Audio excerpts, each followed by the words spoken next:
पुण्यामध्ये सुरू असलेल्या कॉकरोच जनता पार्टीच्या ठिकाणी सध्या आंदोलन सुरू झाले। आंदोलनात सहभागी बहुतांश आंदोलक हे तरुण आहेत, मात्र या आंदोलनात ज्येष्ठ नागरिक देखील मोठ्या संख्येने सहभागी झाल्याचं पाहायला मिळतंय। केंद्रीय शिक्षण मंत्री धर्मेंद्र प्रधान यांनी राजीनामा द्यावा अशी या आंदोलकांची मागणी आहे।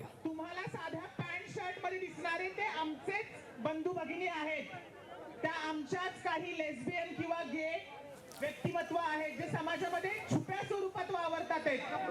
त्यांनीही एक्झाम दिली होती, त्यांनीही मला फोन करून सांगितलं, अगं प्रीती एक्झाम दिली पण पेपर फुटला, आमचं पूर्ण करिअर बर्बाद झालं। ही व्यथा माझ्या समुदायातल्या व्यक्तींची मी इथे मांडण्यासाठी आलेली आहे की शिक्षणापासून माझा समुदायही वंचित होत आहे। या सरकारचं डोकं फिरलं आहे आणि जरी पाहायला गेलं तरी आजही आपण इतक्या वेळा प्रोटेस्ट करतोय, धरणे धरतोय, मोर्चे करतोय, पण आजही सरकारला आपण या आंदोलनाबद्दलचे अपडेट अधिकचे जाणून घ्यात। मंदार गोंजारी आपल्या सोबत आहे। मंदार, काय अपडेट मिळतात आंदोलनातून? आंदोलनाचं एकंदरीत स्वरूप कसं आहे? काय सध्या आंदोलनातले अपडेट आहेत? दाढी पे साडी नावाची माझी एक मूवमेंट आहे।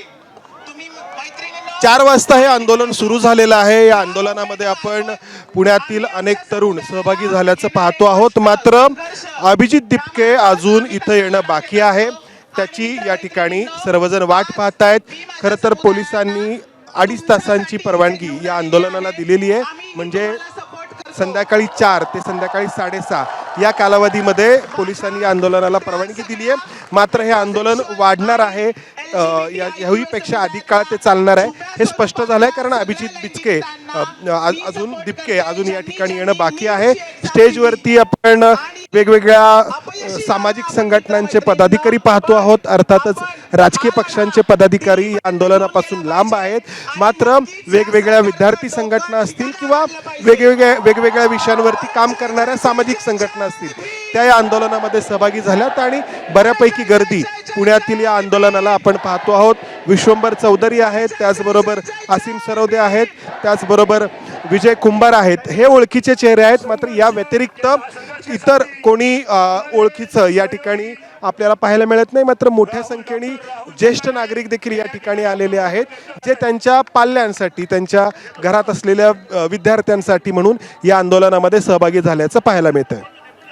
दीपक, जे आंदोलक आहेत तुझ्या आजूबाजूला देखील तरुण मोठ्या संख्येने पाहायला मिळतात, या आंदोलकांचं काय नेमकं म्हणणं आहे, काय त्यांच्या भावना आहेत, जाणून घेता येतील?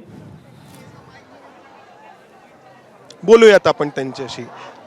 तुम्ही पुण्यातून आलेला आहात या आंदोलनात सहभागी? हिंदी।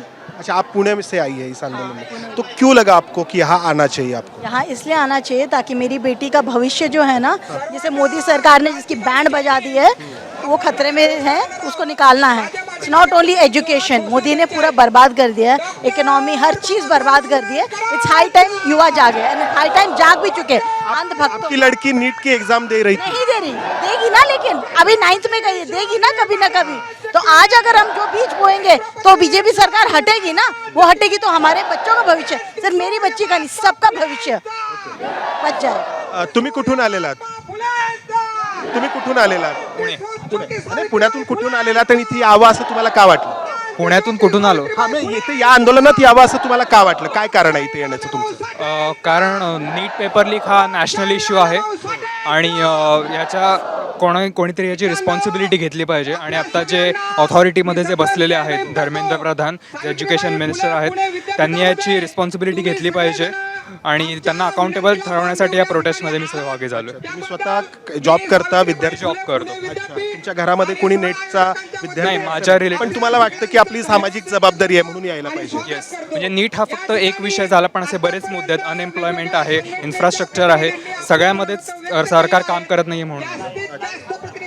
तुम्हाला का वाटतं की ती यायला पाहिजे?